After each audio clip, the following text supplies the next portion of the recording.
रायपुर से आपको बता दें, नाबालिग की हत्या के मामले से जुड़ी हुई ये बड़ी खबर है।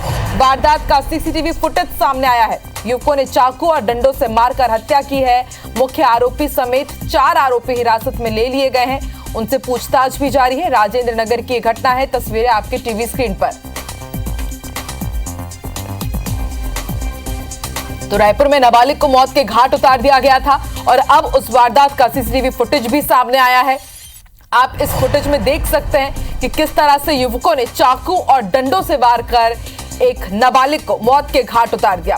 तहसीन जैदी हमारे साथ जुड़ चुके हैं। तहसीन, 4 आरोपी हिरासत में ले लिए गए हैं। कुछ वजह का खुलासा हुआ कि आखिर इस तरह से क्यों एक नाबालिग को मौत के घाट उतार दिया? एक बड़ा सवाल ये कि आचार संहिता लगी हुई है, दिवाली की अभी रौनक है, लेकिन उसके बाद भी बदमाशों के हौसले इतने बुलंद क्यों हैं आखिर राजधानी रायपुर में?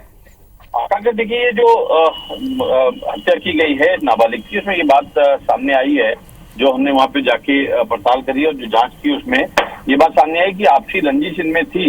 और इसको अगर दूसरे तरीके देखते हैं तो गैंगवार तरीके से है, क्योंकि बताया जा रहा है कि इसमें जो मृतक है, जो 17 साल का नाबालिग है, वो अपने दोस्तों के साथ एक स्कॉर्पियो गाड़ी में गया था मौके पे।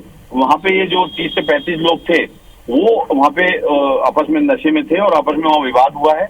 और इससे पहले भी लोगों के बीच में विवाद हुआ है, इस बात को बताया जा रहा है। और जिस तरीके से हमारे दर्शक साफ तौर पे सीसीटीवी में देख पा रहे हैं कि उसमें किस तरीके से वहां पे उसको घेर के उसको मार रहे हैं और जिस तरीके से उसको मौत की घाट उतारा है, उसमें बताया जा रहा है कि गुप्ती और डंडों से उसकी पिटाई की गई है, उसकी हत्या की गई है।